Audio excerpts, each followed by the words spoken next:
7월 29일 목요일 이사야 50장 4절에서 51장 8절까지 보겠습니다.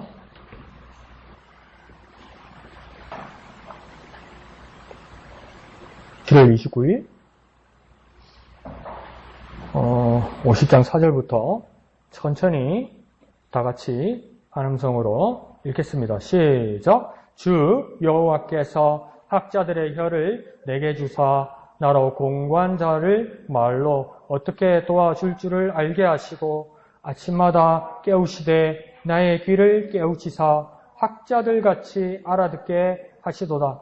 주 여호와께서 나의 길을 여셨으므로 내가 거역하지도 아니하며 뒤로 물러가지도 아니하며 나를 때리는 자들에게 내 등을 맡기며 나의 수염을 뽑는 자들에게 나의 뺨을 맡기며 모욕과 침뱉음을 당하여도 내 얼굴을 가리지 아니하였느니라.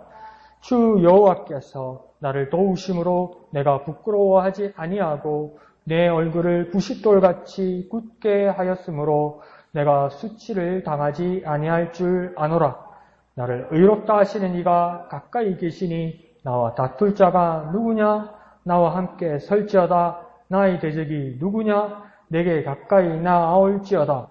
보라, 주 여호와께서 나를 도우시리니 나를 정죄할 자가 누구냐? 보라, 그들은 다 옷과 같이 헤어지며 좀이 그들을 먹으리라. 너희 중에 여호와를 경외하며 그의 종의 목소리를 청종하는 자가 누구냐? 흑암 중에 행하여 빛이 없는 자라도 여호와 이름을 의뢰하며 자기 하나님께 의지할지어다. 보라, 불을 피우고 횃불을 둘러 띈 자여, 너희가 다 너희의 불꽃 가운데로 걸어가며 너희가 피운 횃불 가운데로 걸어갈지어다. 너희가 내 손에서 얻을 것이 이것이라. 너희가 고통이 있는 곳에 누우리라. 의를 따르며 여호와를 찾아 구하는 너희는 내게 들을지어다. 너희를 떠낸 반석과 너희를 파낸 우묵한 구덩이를 생각하여 보라. 너희 조상 아브라함과 너희를 낳은 사라를 생각하여 보라. 아브라함이 혼자 있을 때에 내가 그를 부르고 그에게 복을 주어 창성하게 하였느니라. 나 여호와가 시온의 모든 황폐한 곳들을 위로하여 그 사막을 에덴 같게 그 광야를 여호와의 동산 같게 하였나니 그 가운데 기뻐함과 즐거워함과 감사함과 창화하는 소리가 있으리라. 내 백성이여 내게 주의하라. 내 나라여 내게 귀를 기울이라. 이는 율법이 내게서 나갈 것임이라. 내가 내 공의를 만민의 빛으로 세우리라. 내 공의가 가깝고 내 구원이 나갔은즉 내 팔이 만민을 심판하리니 섬들이 나를 앙망하여 내 팔에 의지하리라. 너희는 하늘로 눈을 들며 그 아래의 땅을 살피라. 하늘이 연기같이 사라지고 땅이 옷같이 헤어지며 거기에 사는 자들이 하루살이같이 죽으려니와 나의 구원은 영원히 있고 나의 공의는 폐하여지지 아니하리라. 의를 아는 자들아, 마음에 내 율법이 있는 백성들아, 너희는 내게 듣고 그들의 비방을 두려워하지 말라. 그들의 비방에 놀라지 말라. 옷같이 좀이 그들을 먹을 것이며 양털같이 좀벌레가 그들을 먹을 것이나 나의 공의는 영원히 있겠고 나의 구원은 세세에 미치리라. 아멘.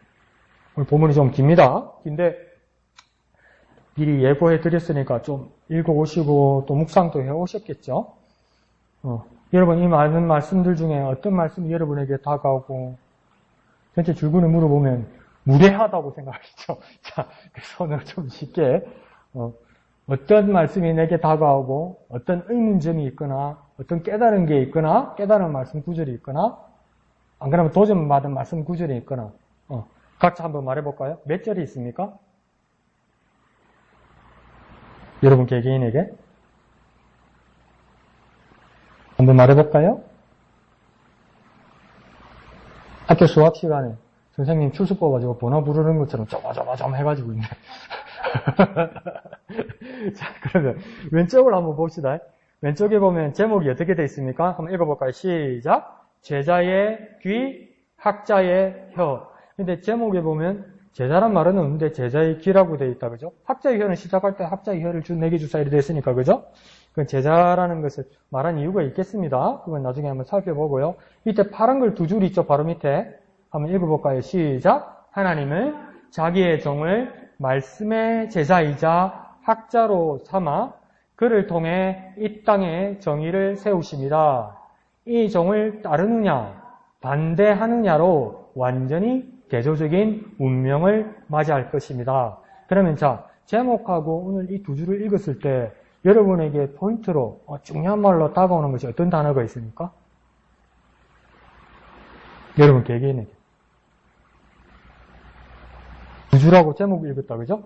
여기서 여러분에게 팍 들어오는 단어가 어떤 게 있습니까? 강조되는 단어.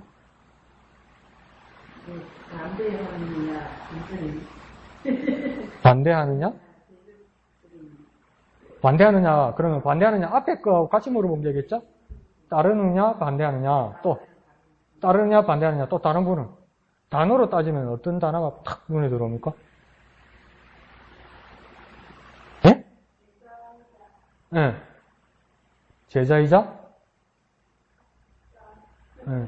자신있게, 자신있게. 정답 물어보는 거 아닌데. 제자이자 뭐라고요? 학자. 네. 그러니까 지금 눈에 딱 두 번 반복되는 눈이 들어오는 단어는 뭡니까? 단어는. 지사님이 말한 거예요. 제목하고 오늘 두 줄 읽은 거에 대해서 반복되는 단어는 뭡니까? 반복. 두 번 쓰인 말이 뭡니까? 단어. 제자, 네, 그쵸. 제자, 학자다, 그죠? 제자, 학자. 근데 우리가 본문을 앞에 읽었던 걸 보면 뭐가 또 포인트로 왔겠습니까? 학자겠죠. 학자. 근데 학자는 아무나 하는 겁니까? 학위나 있고 배운 사람이 학자를 하는 것이 그게 아니고 뭡니까? 여기서는 뭡니까? 정말 하나님의 말씀을 받은 사람은 다 뭐가 되어야 된다는 겁니까? 학자가 되어야 된다는 거죠. 학자면 그 학자는 무슨 학자겠습니까? 한자로 배울 학자겠죠. 다 하나님의 말씀을 배우는 사람이 되어야 된다는 겁니다. 뭐 대학 가고 뭐 대학 가서 뭐 석박 박사 학위를 받아야 학자가 된다는 말이 아니라 학생들을 가르치는 사람만이 학자가 된다는 것이 아니라 배울 학자라면 하나님으로부터 하나님의 말씀을 배우는 사람이 모두가 되어야 된다는 겁니다.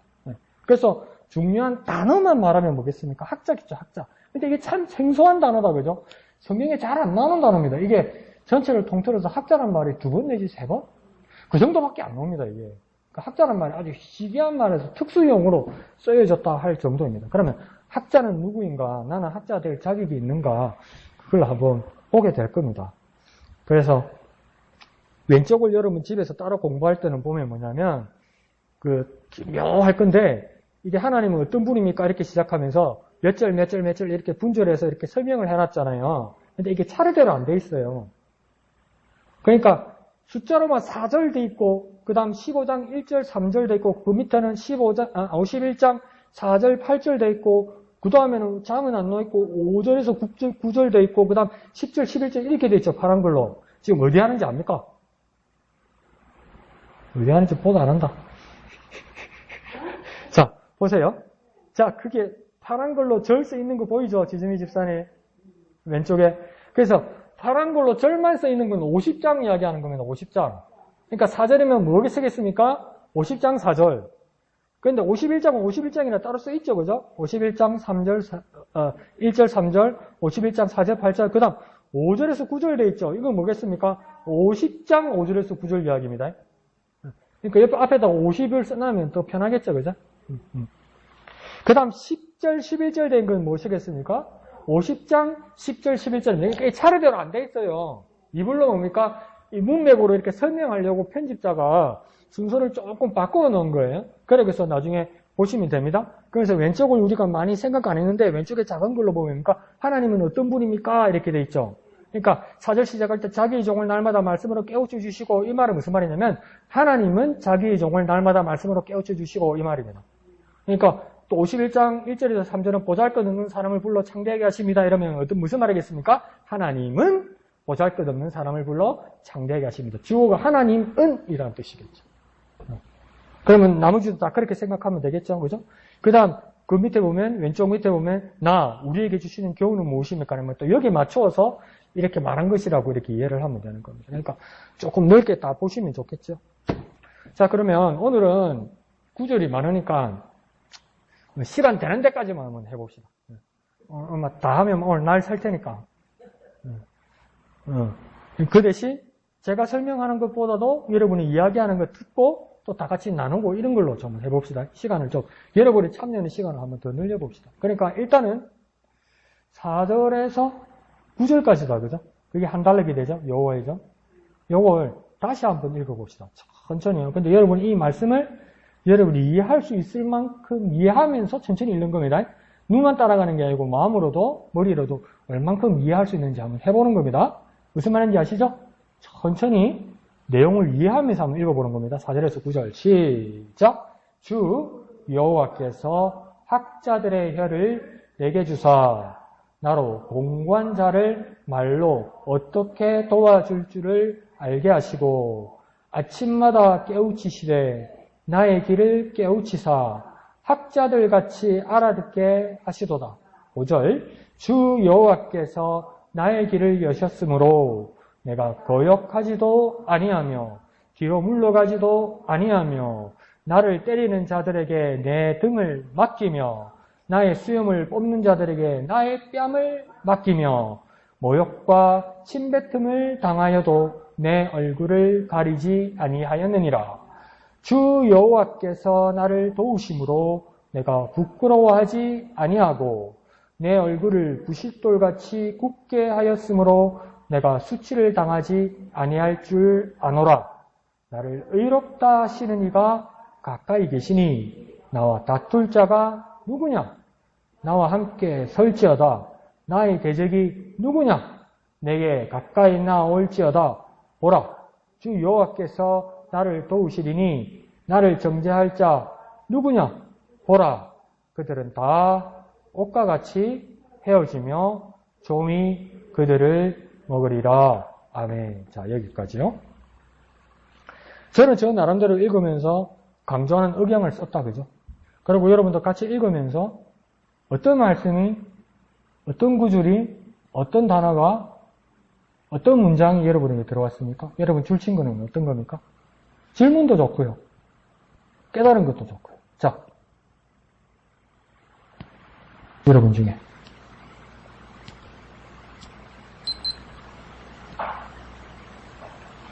목사님 오늘 너무 더워서 머리가 안 돌아갑니다. 하루하루 막 숟가락에 밥 넣는 거 해도 너무 힘듭니다, 목사님. 그러면 또 힌트가 있으니까 힌트부터 한번 읽어봅시다. 이 오른쪽 맨 밑에 바로 위에 보면 또 파란 걸로 극수로 작은 걸로 두 줄이 하나 써 있다, 그죠? 파란색으로 보입니까? 1절 반갈로 해놨고 학자로 번역한 써 있는 거 보입니까? 맨 밑에 위에, 바로 위에. 지정이 선생님 찾았어요? 파란색. 네. 요거 두 줄 한번 읽어볼까요? 1절, 그 다음 시작. 학자로 번역한 단어, 히브리어, 리무딤은 제자로 번역할 수 있다. 지정이 선생님 찾았어요? 네. 그 다음 같이 읽습니다. 시작. 백성을 향한 종의 사역을 나타내는 상반절에서는 학자로, 하나님 앞에서 종의 자세를 표현하는 하반절에서는 제자로 번역하는 것이 자연스럽다. 자, 그러면 4절, 그 다음 또 몇 절에 나옵니까? 5절? 4절 끝에. 4절 시작할 때 하고 4절 끝에 두 분의 말이 뭐가 나오면 학자란 말이 나온단 말이에요. 그죠? 이 학자란 말을 설명은 뭐냐면 히브리어로는 리무딤이라고 그러는데 리무딤이란 이 히브리어 단어를 두 가지로 번역할 수 있다고 이야기하는 겁니다.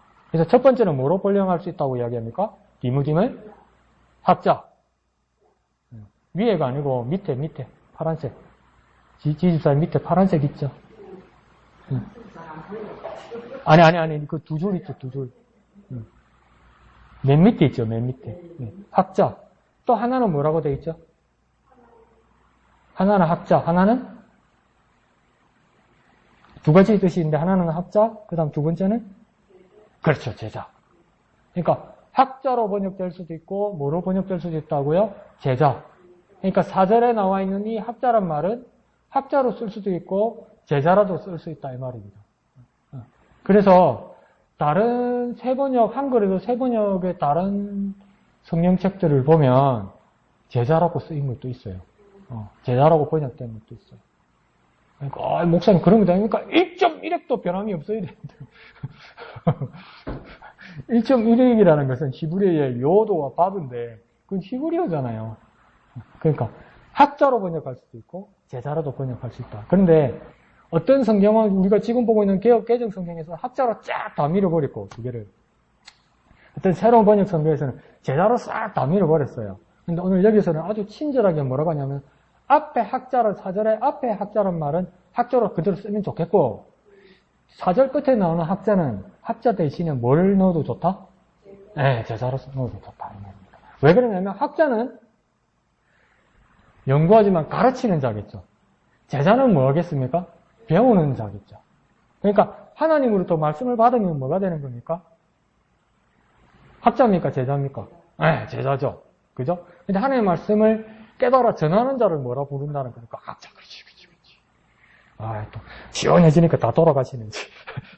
그죠? 학자, 제자 알겠죠? 그죠? 배워서 가르치는 자, 전하는 자는 학자, 배우는 자는 제자. 그러니까 이 무dim이 학자와 제자라는 말이 다 있는데 보통 번역에서는 어떤 번역에서는 학자로 두 개를 싹 다 밀어버리고 어떤 번역에서는 제자로 싹 두 개를 다 밀어버리지만 그게 틀렸다고 말할 수 없지만 엄밀하게 말하면 앞부분은 학자로 말할 수 있고 뒷부분은 제자로 말할 수 있다고 이야기합니다. 그 왜 그러냐면 4절 시작할 때 보면 주 여호와께서 학자들의 혀를 내게 주사 이러잖아요. 그러니까 학자들의 혀를 누가 주었다는 겁니까? 하나님이 내게 주셨다는 거예요. 그런데 하나님 주신 김은 제자 같은데 뭡니까? 내게 주사. 그 다음 하는 일이 뭡니까?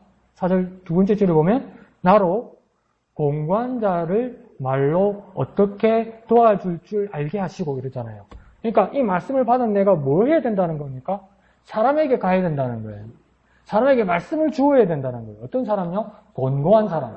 고난 가운데 있고 아주 고통 가운데 있는 사람들에게 말씀을 주어야 된다는 거예요. 그러면 같은 뜻이지만 말씀을 주어야 되는 거니까 제자보다는 어떤 역할입니까? 학자의 역할이다 이거죠. 학자의 역할. 아시겠죠? 그리고 그 다음 중간절에서는 아침마다 깨우치시되 나를 깨우치사 학자같이 알아듣게 하시도다. 그러니까 이 학자라는 사람이지만 뭡니까? 내가 깨달은 게 아니라 누가 깨우쳐 주었다고 이야기하죠. 깨우쳐 주었다는 말을 또 쉽게 말하면 뭡니까? 누가 가르쳐 주었다는 거잖아요. 가르쳐 주는 걸 내가 깨우침을 받는다는 거 아니에요. 그리고 또 알아듣게 하신다고 그러잖아요. 내가 알아듣는 거잖아요. 그러면 이건 배우는 입장이니까 학자겠습니까? 제자겠습니까? 아니, 제자. 야, 너희가 더 똑똑하시네. 나 이거 이해하는 게 시간 많이 걸리는데?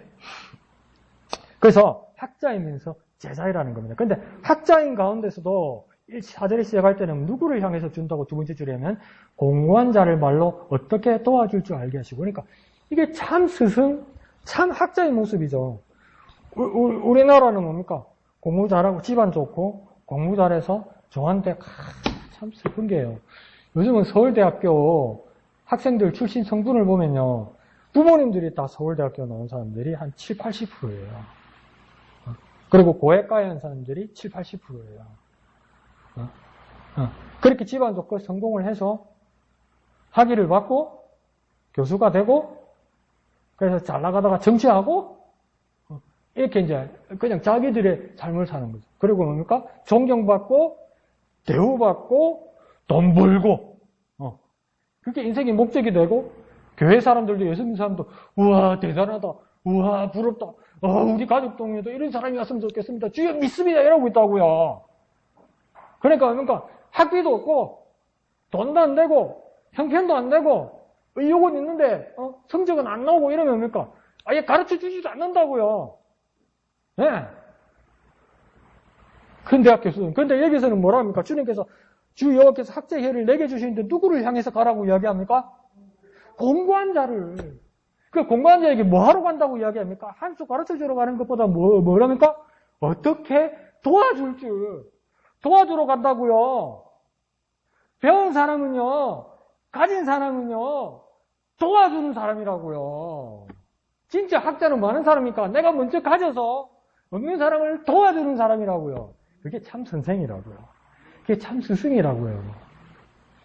내가 어떻게 배운 건데, 내가 얼마나 공들여서 이걸 알게 된 건데, 내가 얼마나 돈 들여서, 내가 얼마나 피눈물 흘려서 이거 배운 건데, 그냥 공짜로 준다고? 학비 안 가져온 사람, 자격 있는 사람, 이거 받을 자격 없어. 그게 요즘 이 세상이라고요. 이 자본주의 사회라고요. 미국의 하버드 대학, 스탠포드 대학, 예일 대학이 왜 유명합니까? 훌륭한 교수, 훌륭한 학생들도 있지만, 학비 어마어마합니다. 그래서 미국에 있는 훌륭한 학생들도 요즘 하버드나 스탠포드를 못 들어갑니다. 유럽이나 중동의 떼부자들이 옵니다. 떼부자들이. 근데 여기서는 지금 이사야서에서 뭐랍니까? 주님께서 학자의 혀를 내게 주셨는데 그건 공고한 자들을 향해서 가는 것이고 공고한 자들을 향해서 뭐 하느냐? 야, 돈 내! 외상도 가능해? 대출도 가능해? 그러니까 일단 학비를 내! 이럽니까? 뭐랍니까? 어떻게 도와줄 거야? 그러니까 주님께서 주신 지식은, 주님께서 주신 지혜는, 주님께서 주신 말씀은, 내게 말씀이 왔으면, 내가 먼저 깨달음이 왔으면, 거기서 내게 사명이 있는데 거기서 뭡니까? 공고한 자들을 도와주는 일입니다. 내가 하나님의 말씀을 먼저 받았습니까? 복음의 말씀을 받았습니까? 구원의 복음을 내가 먼저 가지고 있습니까? 근데 세상은 모르고 있습니까? 그들 향해서 왜 가는 겁니까? 뭐 받으러 갑니까? 그렇지. 그 공고한 자들 도와주러 간다면 여러분 뭡니까? 학자의 혀를 받았다는 거죠. 아시겠죠? 학자는 주는 겁니다. 학자는 주는 사람입니다. 그 진리의 말씀입니다. 그 다음 뭐랍니까? 그런데 그걸 세상은 사회는 뭐랍니까? 아, 내가 어떻게 해서 배운 건데, 내가 어떻게 해서 가진 건데, 내가 어떻게 해서 얻어낸 건데, 얼마나 돈 들여서, 얼마나 시간 들여서, 얼마나 만들어낸 건데 이러는데 여기서 학자는 뭐라고 하냐면 중반전에 아침마다 깨우치시되 나의 길을 깨우치사 학자들 같이 알아듣게 하시도다. 그러니까 내가 어떤 자격을 갖춘 것이 아니라 누가 나를 깨우치고 내가 알아듣게까지 해주셨다는 겁니다. 그러니까 이걸 뭡니까? 은혜죠. 그러니까 이건 뭡니까? 학자의 길이라고 말할 수도 있지만 뭡니까? 제자의 길이죠. 근데 그 제자도 뭡니까? 제자의 자격을 갖춘 것이 아니라 나로 하여금 제자 되게 하셨다는 겁니다. 그러니까 예수님이 제자들을 뭡니까? 찾아왔죠.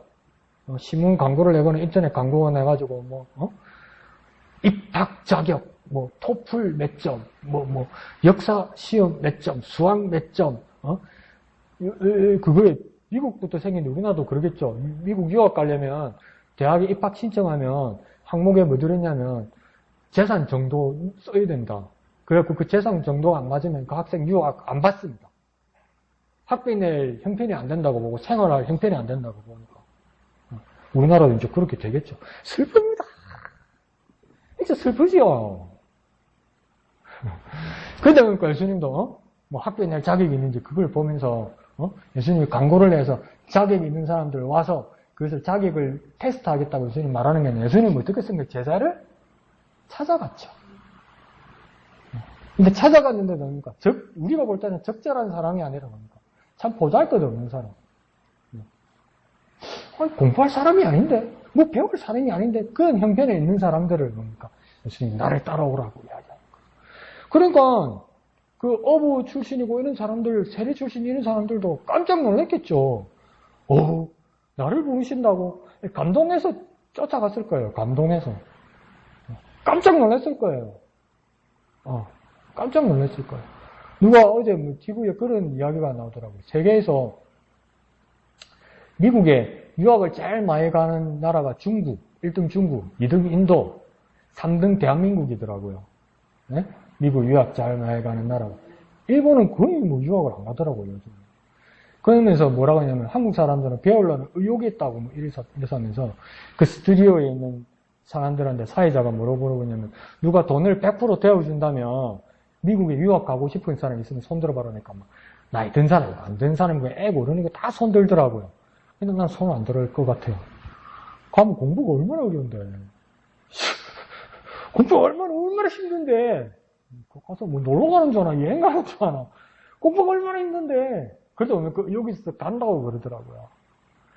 그런데 그러니까 거기서 자객을 또 추려내겠죠, 그죠? 그래서 나는 그걸 알아요. 자객을 추려내는 것이 그 과정이 너무나 힘들고, 배우는 과정이 너무 힘들고, 그래서 난 가고 싶은 마음이 없어요. 누가 뭐 100% 내가 나를 지원해준 사람도 없지만, 해준다 해도 뭐 나는 안 가. 뭐 여기서 하면 되지. 이런 마음이 드는데, 예수님께서 제자들을 직접 찾아가서 나를 따르라고 데리고 오니까 이게 얼마나 놀랐겠습니까? 이 제자들이 얼마나 감동이겠습니까? 여기서도 이사야서도 뭐라 하냐면 내가 이 학자의 길을 열어주신다고, 길을 열어주시고 깨우쳐 주신다는 겁니까? 예수님이 다 해주신다는 겁니다. 다 넣어주신다는 겁니다. 이게 뭡니까? 학자의 기, 학자의 혀, 제자의 기, 이렇게 한다는 것이죠. 내가 이야기 다 해줘버렸다. 이야기 해주면 안 되는데. 자, 그러면 4절을 내가 해결해 드렸으니까 5절에서 9절까지 볼 때 여러분께서 뭐 감동이나 깨달음이 말씀이 있습니까? 내 삶에 적용할 말씀이나. 뭐 그냥 쉽게 오는 것도 있긴 있는데 7절, 8절 이런 거 뭐 안 그런가요? 이야, 이 더운데 오늘 또 뻗치기 하시고 뻗치기 하고 싶을 거 뻗치기 하시려고 버티면 시간은 간다 이러려고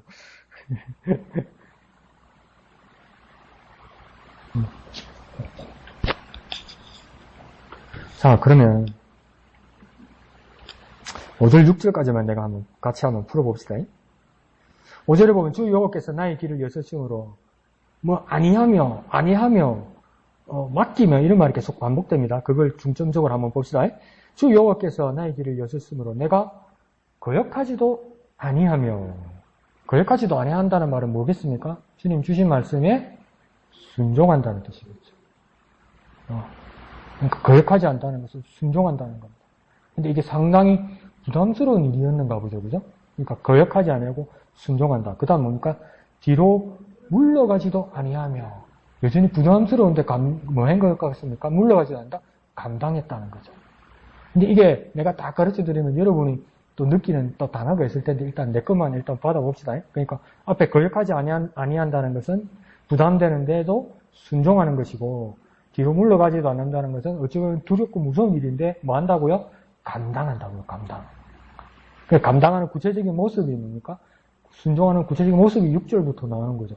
어떤 일을 당하는 겁니까? 하나님 말씀을 받은 것 때문에, 말씀을 전하는 것 때문에, 하나님 말씀을 듣고 따르는 것 때문에 6절에 어떤 일이 일어나는 겁니까? 좋은 일이 생기는 게 아니고 일단은 6절에 나를 때리는 자들에게 내 등을 맡기며.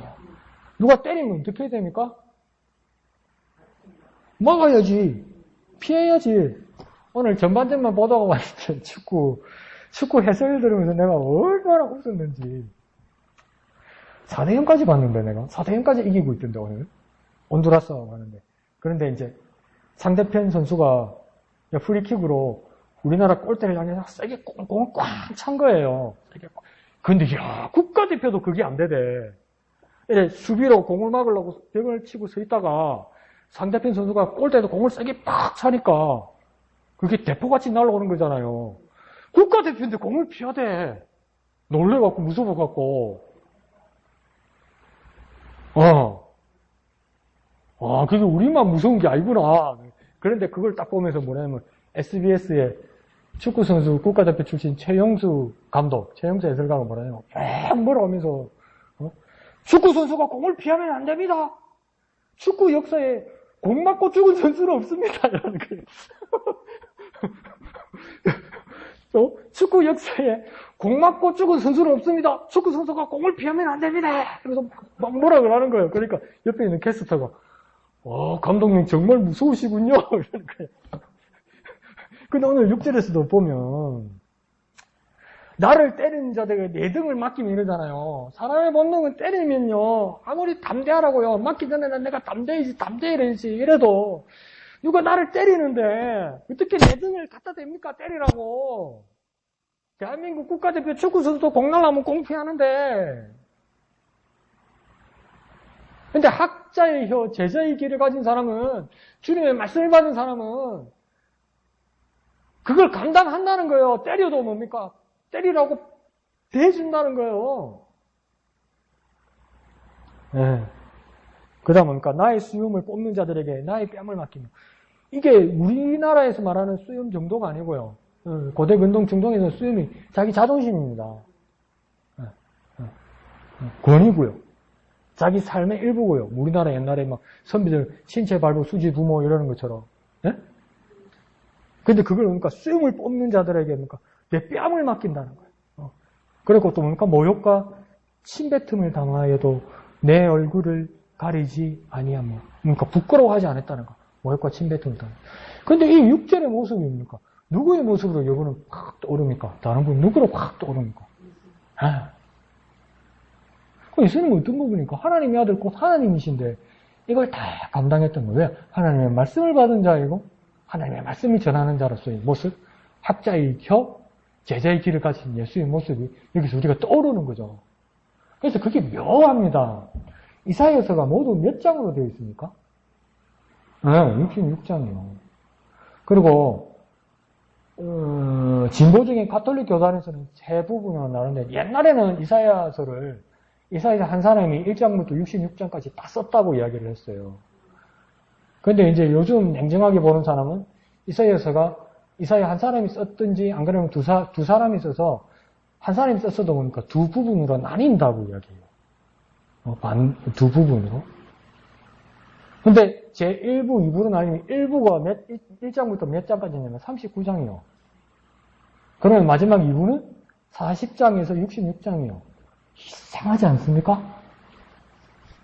뭐 이쎄하지 않습니까? 여러분 느낌이? 뭐가 이쎄요 목사님? 안 쎄합니까? 66, 39, 27 뭐 쎄하지 않습니까? 뭐라 싼다 이럴 뭐 느낌 안 옵니까? 성경이 전체 몇 권입니까? 성경이 전체 몇 권입니까?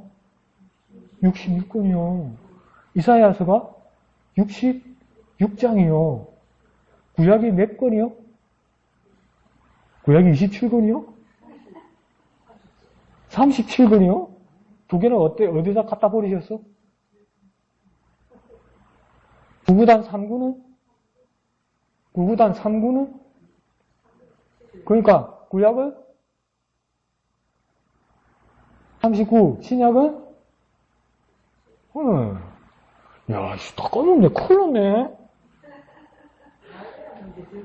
왜 할 것도 아닌데 그냥 알고 있는 건데 집사님 이름을 집사님 손주 이름을 왜 합니까? 그냥 알고 있는 거지. 자 보세요. 그러니까 이사야서의 일부가 뭐라고요? 39장까지. 그 다음 2부가 뭡니까? 40장부터 66장까지 27장이 된다고요. 이거는 내가 그냥 지어내는 이야기 아니라 우연히 일치일 수도 있는데 그래서 이사야서를 뭐라고 이야기하냐면 구약의 복음서와 같다고 이야기하는 거예요. 그래서 마태복음은 사복음서 중에서도 마태복음은 독자 대상이 누구냐면 유대인들입니다. 유대인들이 예수 믿게 하기 위해서 쓴 거예요. 그래서 이 마태복음이 가장 많이 인용한 구약 성경이 아니면 이사야서입니다. 이사야서. 가장 많이 인용한 구약 성경 이사야서. 그러니까 여기서도 보십시오. 그러니까 6절에 보면 학자의 혀, 제자의 길을 가진 사람이 6절에 보니까 나를 때리는 자들에게 내 등을 맡기고 나의 수염을 뽑는 자들에게 내 뺨을 맡기고 모욕과 침뱉음을 당하여도 내 얼굴을 가리지 아니하였다고 말하는 그 모습이니까 예수의 모습과 팍 겹친다는 거죠. 그러니까 이게 연결된다고 볼 수도 있다는 거죠. 그러니까 꼭 제 앞에 말은 들어맞는다는 말은 아닙니다. 66장이고 뭐 39장이고 나머지 그거는 그렇지만 그러니까 우연히 그렇게 겹치기도 한다는 말입니다. 그런데 그걸 왜 말씀드리냐면 마태복음서가 그만큼 이사야서를 많이 적용했다는 것이죠. 자, 그 다음에 그러면 자 여기까지 제가 말씀을 드렸으니까 그러면 어떻게까지 이렇게 맡기고 참고 순종하고 감당할 수 있을까? 그것이 7절에도 나오고 8절에도 나오는 것 같아요. 어떻게 이렇게 참고 견디고 감당할 수 있을까요? 내가 다 해주고 입에 다 넣어드렸다 그죠? 숟가락으로 받아 드시기만 하면 됩니다. 뭐라고요? 뭐 때문에? 무엇 때문에? 여호와께서 나를 뭐 하심으로? 도우심으로 이게 다 감동이 된다고요. 그러니까 내가 인내하거나, 내가 수용하거나, 내가 만들어내거나, 내가 버텨서 되는 것이 아니라, 궁극적으로 하나님께서 나를 도우시기 때문에 이게 감당이 된다고요. 맡기고, 참고, 인내하고 다 된다고요. 근데 여호와께서 나를 어떻게 도우신 겁니까? 오늘 이 말씀에서는 4절에서 학자의 혀를 주시고, 제자의 길을 주셨기 때문에 가능하다는 거예요. 그 8절에도 한번 나온다, 그죠? 8절에는 무엇 때문에 이게 가능합니까? 그렇죠. 가까이 계시다고. 멀리 안 계시고요. 가까이 계시다고요. 멀리 안 계시고, 가까이 계시다고. 멀리 안 계시고, 가까이 계시다고. 그러니까, 하나님께서 나를 도우시고, 하나님께서 나와 가까이 계시기 때문에 이 모든 일이 가능하다는 겁니다. 근데 진짜 하나님 가까이 계십니까? 가까이 계셔야 하는 겁니까? 가까이 계시는 걸 느끼고 있습니까? 여기서는 또 차이가 나죠, 그죠? 개개인의 차이가 나죠, 그죠?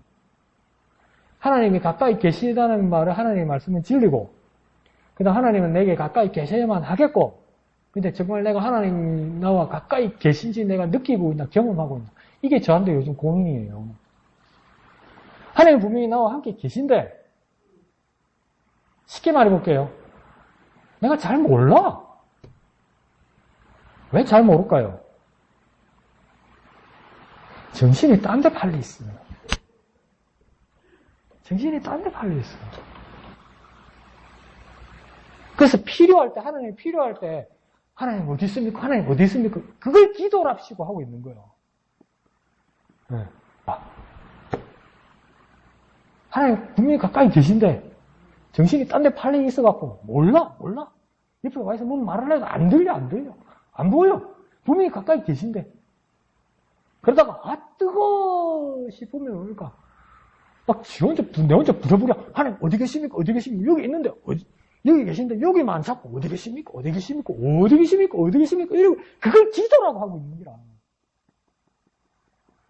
네. 그러니까, 기도를 뭘 하기 때문이십니까? 아주 가끔 하기 때문이에요. 아멘이 아니고 큰 문제라고요. 아주 가끔 하는 거. 기도를 때때로 하는 건 뭐예요? 큰 문제라고요.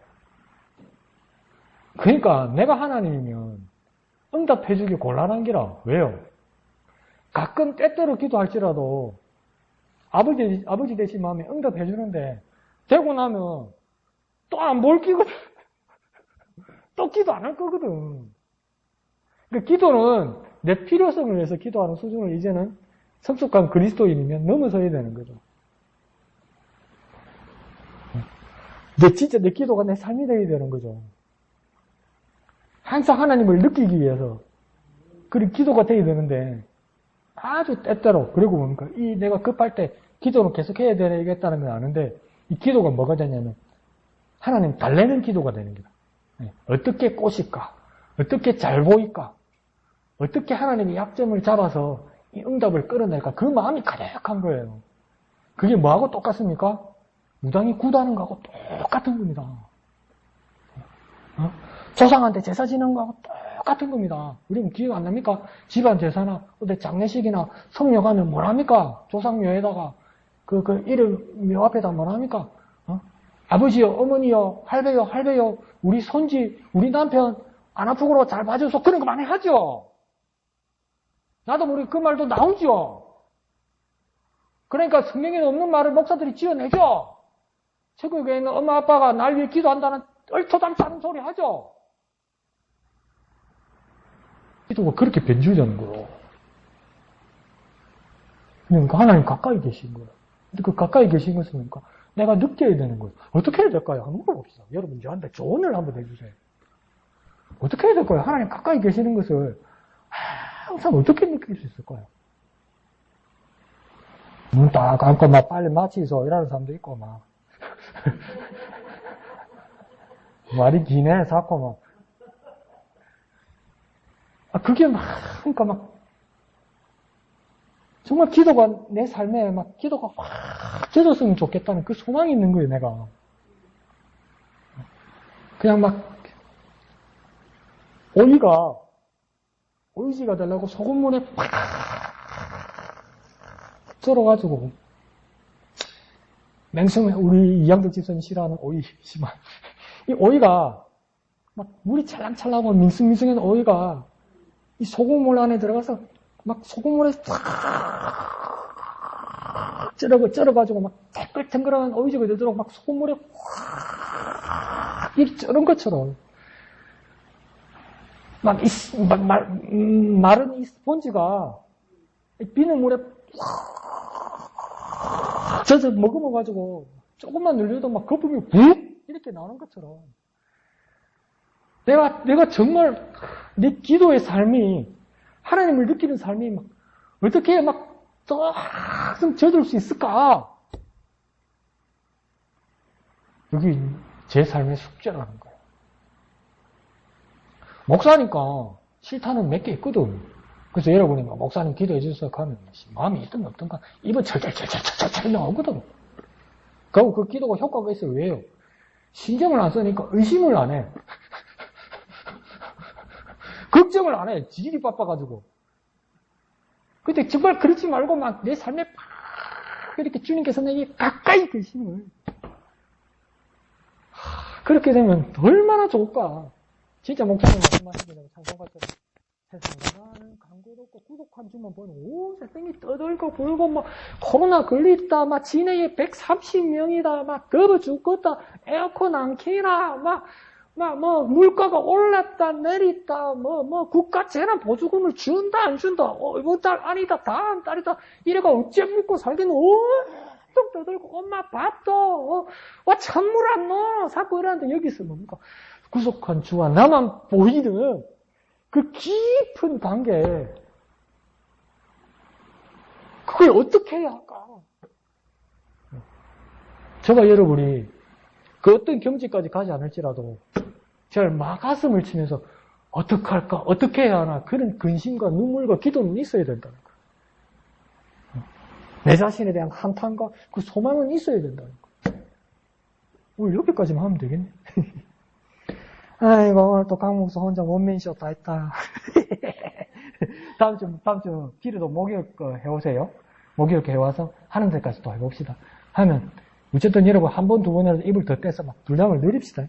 그래서 마지막으로 한 가지만 보면 10절도 제가 이렇게 탁 했습니다. 10절에 보면 너희 중에 여호와를 경외하며 그의 종의 목소리를 청정하는 자가 누구냐? 이거 아무도 없다는 겁니다. 이거. 그런데 뭐라고 이야기하냐면 그 세 번째 줄에 흑암 중에 행하여 빛이 없는 자라도 여호와의 이름을 의뢰하며 자기 하나님께 의지할지어다. 이게 무슨 말이냐면요. 세 번째 줄만 보면 흑암 가운데 있을지라도 빛이 없을지라도 하나님을 의지하고 의뢰하라는 겁니다. 감이 올 때 그때 기도하고 기분 좋을 때 필요할 때 그때만 하나님을 바라보는 것이 아니라 캄캄한 흑암 중에 있을지라도 빛이 없을지라도 소망이 없을지라도 보이는 게 없을지라도 상황이 악화될지라도 여호와를 의뢰하며 여호와를 의지하자는 겁니다. 기도할 만하니까 기도하고 찬양할 만하니까 찬양하고 날짜가 다가오니까 주일날 예배하고 수요일날 또 내가 책임지면서 예배하러 오고 그 이상을 넘어서 그렇게 될 상황이 되지 않을지라도 정말 어렵고 오면은 가기 싫고 하기 싫을지라도 아니면 정말 아무것도 보이지 않을지라도 깜깜한 흑암일지라도 아무 빛도 보이지 않을지라도 한번 해볼까요? 기도빨이 잡히지 않을지라도 영감이 오지 않을지라도 아무런 감동이 오지 않을지라도 그 상황에서도 여호와를 의뢰하고 의지하자. 제가 그렇다고요. 정말 깜깜하고 막막한데 그래서 기도를 놔버리지 말고 그래서 말씀을 보는 것을 포기하지 말고 그럼에도 불구하고 그러니까 쉽게 말하면 그럼에도 불구합니다. 뭐라고요? 그럼에도 불구하고 여호와를 의뢰하고 의지하자. 오늘은 저만 했는데 다음 주에도 여러분도 똑같이 공감하시니까 아멘 하신 걸로 믿고요. 또 그래서 나머지 부분 또 내일 아침에 일찍 일어나셔서 또 큐티 하시고 또 큐티의 삶이 또 풍성해지시기를 부탁드립니다. 그래서 다음 주에도 목요일날 말씀 가지고 시간 되는 데까지 하도록 하겠습니다. 찬송하신 후에 기도하고 마치도록 하겠습니다.